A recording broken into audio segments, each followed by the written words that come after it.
زبور نمبر 120 مدد کے لیے التجا۔ میں نے مصیبت میں خداوند سے فریاد کی اور اس نے مجھے جواب دیا۔ جھوٹے ہونٹوں اور دغا باز زبان سے آئے خداوند میری جان کو چھڑا۔ آئے دغا باز زبان، تجھے کیا دیا جائے اور تجھ سے اور کیا کیا جائے؟ زبردست کے تیز تیر جاؤ کے انگاروں کے ساتھ مجھ پر افسوس کہ میں مشق میں بستا اور کیدار کے خیموں میں رہتا ہوں۔ صلح کے دشمن کے ساتھ رہتے ہوئے مجھے بڑی مدت ہو گئی۔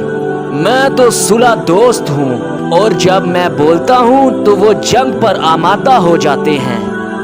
خداوند کا پاک کلام پڑھا اور سنا گیا، ہم سب کے لیے باعث برکت ٹھہرے، آمین۔